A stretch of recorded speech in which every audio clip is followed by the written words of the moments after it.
I'm Ryan, I'm Julie. and this is the stories we leave you. Welcome to our first episode. Welcome! This is our first episode. Episode 1. I'm Julie, I'm Ryan. and we are married. We've been married how many years? 13 years. 13 long, blissful years. In those years, we managed to have 4 kids. So loud in our house. It is very loud in our So house. loud. So out of the 4 kids, we have 11-year-old twins, Olivia and Grayson. Olivia is just like her mother. Stubborn, hard-headed, moody when you wake her up. I like my sleep okay. But she's very artistic, into theater. Very creative. Very creative. Loves reading, writing. Always has a book in her hands. Grayson, her brother, also 11. Just like his father. Big time. On the spectrum, obviously. Loves soccer. Yeah, he's really into soccer. He's a very funny guy. He's very funny. Loves to joke around. Loves to be loud, have fun. Definitely makes you laugh. Then there's Finley. He's 5. Very independent. Very much like a middle child. Yes. Just because of the age gap. But he has it all. Sports, arts and crafts. He's funny. He's helpful. Yeah. He's loud. He's a lot like Liv in that he likes to do things a certain way. He loves drawing, but then he's very much like Grayson, whereas he's loud. He loves to wrestle. He loves to be crazy. Yeah, he's got it all. And then there's baby Violet. Who's not a baby. She's 3 years old. She's a baby of the family. But we still call her baby. Mm-hmm. We can't do that. Like in Dirty Dancing. She can't be 16 That's what I keep and thinking. still I'm like, be oh, is that baby. going to stick? I don't know. We'll see. That's not fair to her, I think. Yeah, she's a little diva. Very into her dresses, princesses. Very aggressive with her love and feelings right now. She's exploring being mad. Well, she's also speech delayed. So that makes it difficult for her to communicate. So she is talking a lot better, but she still can't find her words sometimes and likes to growl at people and turns into a cat. She's a cute little thing. A loud household. Very loud. Didn't realize how triggering that can be. Parenting, right? So those kids are the reason why we wanted to start the podcast. For myself personally, everyone thinks it's morbid, but I never thought about dying before having kids. But now that we have kids, I'm like, oh my gosh, what if something does happen to me? What will I be leaving for them? And I think I really wanted ways to share my stories, share ways that we, are parenting, struggling with parenting, all the things we've been through. We've been through a lot of things with, the kids used to have 2 moms. Now they have a mom and a dad, and how that's been interesting for all of the above. Like, for example, Grayson, after Ryann, I guess, came out, is the right way to say it. And yeah, after we, I guess, had the discussion with the kids about how Mommy Ryann is actually dad. Yeah. Which was it wasn't like, that's not really how the conversation went. It was a very slow process, but basically being open with them and what that's going to look like and making sure their questions are answered, their comfort level is taken into account, their feelings, all that. So Grayson being the man of questions. The man with questions, the man with no filter. No filter, which makes for interesting questions. ... Yeah. What did our son ask you? So he said, Mom, are you still a lesbian? Which, it's a complicated question. No idea.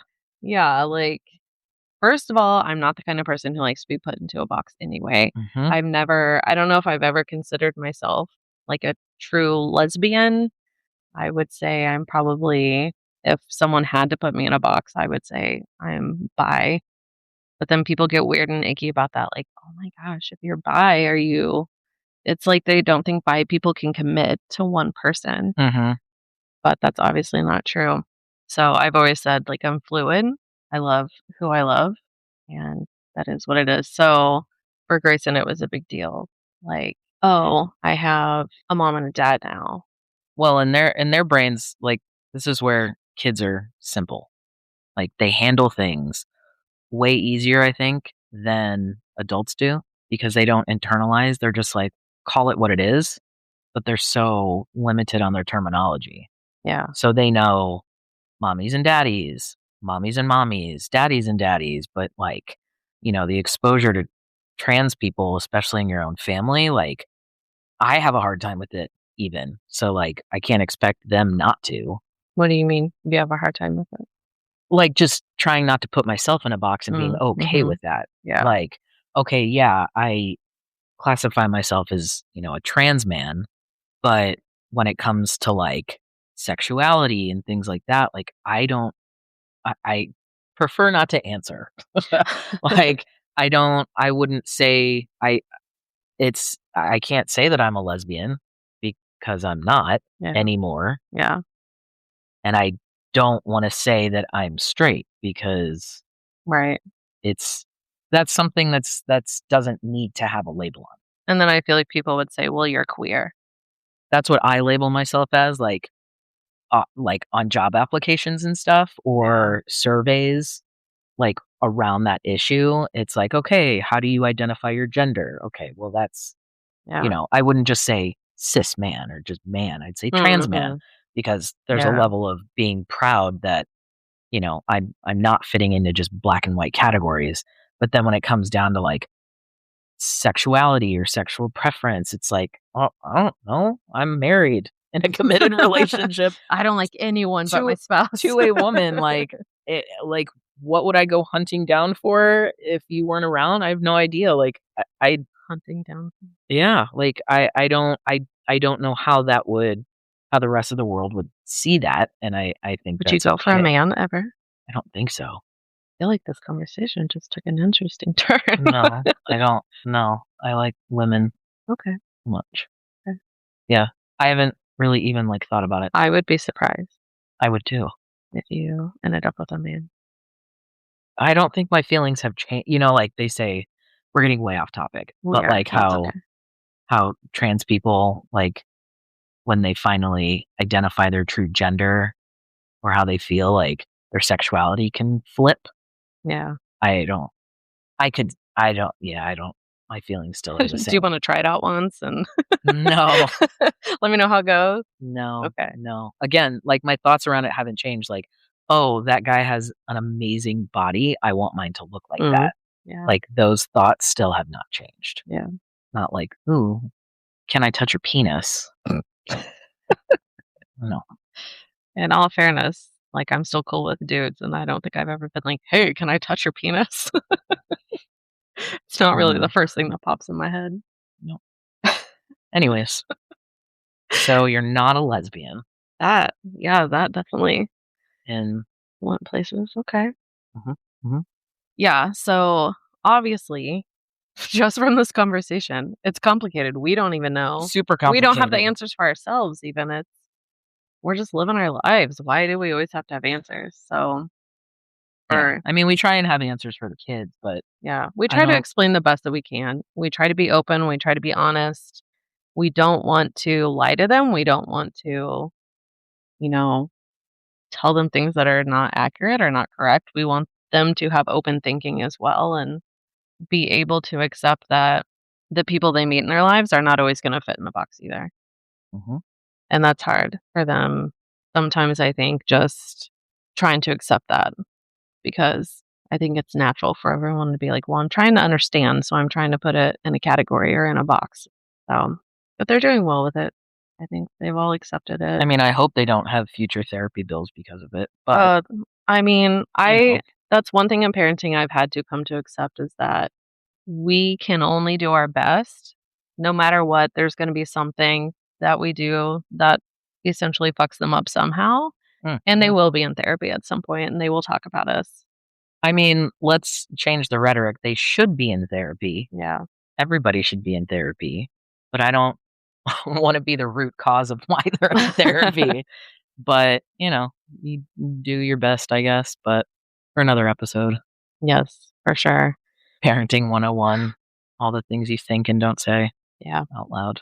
So that's why we're here. We want to document our journey, document our parenting lives, and not only for them, but we've always wanted to share things along the way, like from the very beginning, starting our family, wanting to share things with other people so they could be like, oh, this is how they did it. Cool. I can use that to figure things out for myself. So that's a big part of it, just connection with our kids, connection with our communities, and But also getting information yeah, out there, like when we like family planning, there wasn't a lot to go yeah, on the old Google search for at the time, like, okay, like there's a huge misconception over like, oh, you guys must be doing IVF. yeah. No, not Well, at all. especially because we had twins. Everyone assumes we Right. did Yeah. IVF. But also like, where did you get the sperm? Yeah, Because we don't have any. So it's like there's different avenues, but like just the logistics behind it and like, oh, did you get it from a sperm bank? Okay, fine. I want to get it from a sperm bank. Where the fuck do I go to get it from right. from a Yeah, sperm bank? What's a reputable sperm bank? What credentials are you looking for? What return policies do you have? Like yeah. there's all these things that you just don't know that you don't know. Well, and And even like the financials of it. yeah. Like when we first met, it was, oh, we wanted to have 4 kids. We were going to do reciprocal IVF, which at the time we didn't even have a word for that.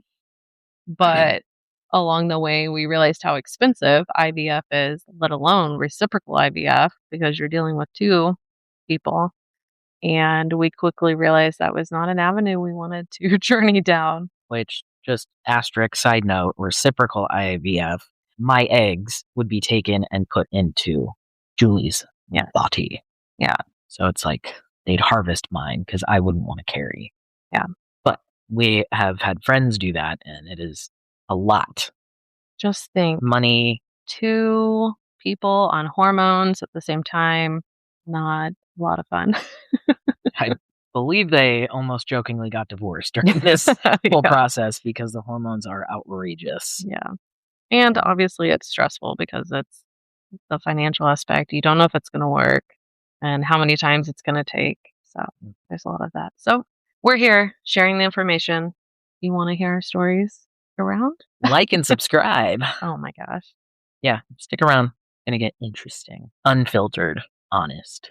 Yes, we definitely want to share. We want to be as honest as possible and share as much information as we can. Obviously, we don't know everything, but hopefully our experiences can help someone else. We hope it can relate because when I hear other people saying things that make me go, holy shit, same, Mhm. it's like, oh, I feel a little less alone in the world. Yes. Like, oh my gosh, it wasn't just me. It wasn't just us internalizing these things. It's like, like just saying out loud, oh my gosh, my kids just sucked today. Yeah. Some people would be like, oh my God, why would you say that about your kid? Because it's how I feel in the moment. Yeah. Do I hate my kids? No. Do I love them? Yes. Do I like them all the time? No. Yeah. And that's what we kind of want to get into as well, just because nobody prepares you for the tiny little things that turn into the biggest idiosyncrasies and the biggest issues that you have. Yeah. Do you a note on that, my therapist always reminds me that sometimes things feel better when you just say them out loud, and then they seem silly or even, like, not such a big deal. Like So Randall and Beth. yes. This Is Us. Yes, 100%. Yeah. If you don't watch that show, they play this game, worst case scenario. And we've done that a few times where it's like, all right, let's just get it out in the open, say it so it's not so scary. Sometimes it works, sometimes it doesn't. The other thing I wanted to say about that is that I personally don't know any families like ours. Do you know anyone like ours? Like, we have some lesbian friends who have kids. We have friends who are lesbians. We have gay couple friends, both married and divorced, Mhm. the usual. But I don't think, first of all, I don't know many trans people. Yeah, same. Period. I don't know many trans people who are in committed relationships. Mhm. I certainly don't know any that have fully transitioned. Yeah. Whether medically, like I know Cody, who I used to work with, she was kind of the first person I knew in real life that was like, I'm trans, these are my pronouns. Whoa. Oh, and then Shira. Shira, I did not know as well. But anyway, I haven't met a lot or any really trans guys. Yeah. And definitely not parents. Do you even follow accounts on social media that have a transparent? No. Not to say they aren't out there. Oh, 100%. I have one account that I follow where they have a child, but he was already trans. Yes. I don't know anyone who they met when he had already transitioned. Right. So I have seen trans guys who are in marriages with families, with kids, and I have accounts that I follow for trans guys who transitioned later in life, like I did, but without kids. Yeah. Or steady relationships. Yeah. So I have both, but not together. So I think that's where ours is unique because I transitioned in the middle of having our kids. So it's been a wild ride. Yep. So we've got stories to share, and hopefully we discover, hopefully we discover our community of more people like us, more families like us, and I hope people are interested in hearing what we have to say. Yep. Got a lot of it. And if not, yeah. Okay, that was a little dramatic, but all right. I think that's a wrap on episode 1. Good job. If you're here, thanks for listening. Like and subscribe. Like and subscribe. Like and subscribe. Follow us. Leave a comment. Follow, like, subscribe. Give a thumbs up. Give a thumbs down. Questions. Whatever you want. If you have questions, we definitely want to hear questions, suggestions. All right. That's a wrap. Bye.